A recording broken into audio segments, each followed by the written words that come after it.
Heateo Sihtasutus käivitab ja kasvatab mõjusaid algatusi, mis lahendavad teravaid probleeme Eesti ühiskonnas.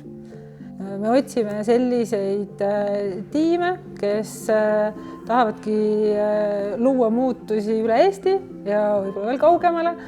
ja kellel on selline lahendus, mis siis võtab terava probleemi ja pakub siis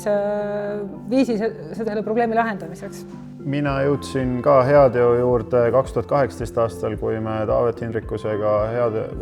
esialgu siis haridusfondi hakkasime käivitama ja siis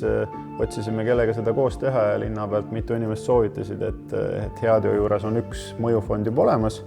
et neil on täitsa selline fondi mudel ja tulime Heateoga rääkima. Tundus, et meil mõtted klapivad, nii et siis tekkiski Heateo haridusfond teise fondina. Esimesed 2-3 aastat tegelesin peamiselt selle fondi tegevusega, siis haridusalgatuste hindamise, toetamisega ja siis kuidagi sujuvalt sattusin siis ka Heateo nõukogusse ja hakkasin vaatama laiemalt seda, et mida Eesti heategevuse maastikul ära saab teha. Et me läheneme väga analüütiliselt, et see nimi Heateo Sihtasutus võib-olla tundub selline hästi armas ja pehme. Et tegelikult me vaatame väga põhjalikult nii seda lahendust, mida siis tiim on välja pakkunud, ka seda, kuidas nad oma mõju mõõdavad. Vaatame tiimi, vaatame seda, kuidas seda rahastatakse, vaatame, et kas see ambitsioon innustab meid, et me aastas ikkagi näeme enam kui 100 algatust ja meil on Eestis parim ülevaade sellest, et kes mis muutusi loob. Et kui alguses võib-olla need esimesed ideed, mis Heateo ise käivitaja rollis, et me paljude nende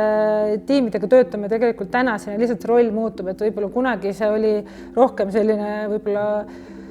projektijuhtimise laadne asi, et me aitasimegi samm-sammult selle asi alguses käima lükata, aga kui organisatsioon on juba 20 aastat tegutsenud, nagu näiteks Noored Kooli tähistab sellel aastal 20 aasta juubelit, siis meil on võib-olla rohkem nõukogu tasandil ja mõtleme mingites konkreetsetes valdkondades kaasa. Aga see tugi, mida me pakume, et me kindlasti ei ole selline tavaline rahastaja, kes küsib, et tule oma projektiga, või me ikkagi võtame selle organisatsiooni tervikuna ette ja selle visiooni ja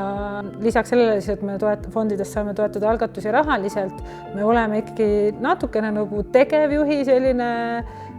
nõuandja, vaatame ka seda, et mis kompetentsi see tiim vajab.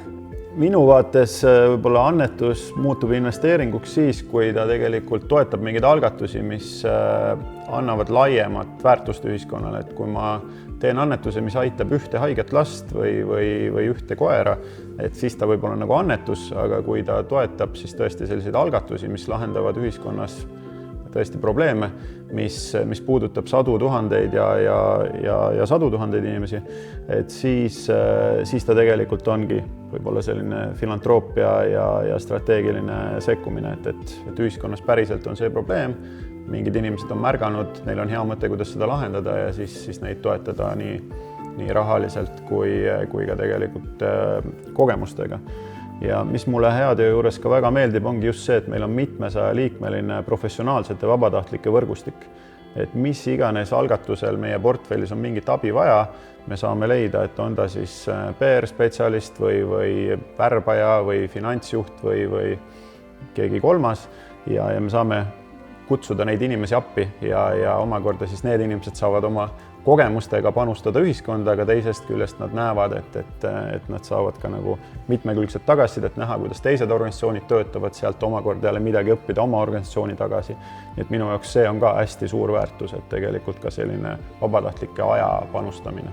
See on Heateo DNA üks osa, et me mitte ei näe neid probleeme ja ei kurda, et keegi teine võiks teha midagi korda, vaid me näeme lahendusi, mõtleme, et see on see tänane olukord, kuidas me saame siit sammu edasi. Et me otsime neid kohti ja neid kohti, kus meie ise või algatused või need, keda nad toetavad, on kuskil sundub, et suur sein on ees ja siit ei saa edasi, siis see on ma arvan meie supervõime siis, et aga kust me siit läheme? Kust me pöörame, kust me selle võimaluse leiame või järsku see sein on papist ja tegelikult siit annab edasi minna küll, et see lahenduste otsimine ja leidmine on, ma arvan, siin ülioluline. Kui keegi tunneb, et tahaks ka Eestit paremaks muuta ja on mingi idee või tahab ise panustada, et siis võtke meiega ühendust, et kas siis võtke ühendust Pirko või minuga, kontaktid leiate heategu.ee koduleheküljelt ja või ka ükskõik mõne muu meie algatusega, et keda te tunnete. Ma arvan, et see võrgustiku tugevus just ongi see, et me hoiame kokku ja ma arvan, et see tunne, vähemalt minu südames on see, et see Eesti ongi meie oma väike Eesti ja me igaüks tegelikult peaksime jõudumööda panustama sellesse, mis iganes siis need meie võimalused juhid on, et koos me suudame Eestit ägedamaks ja paremaks muuta. Imeline.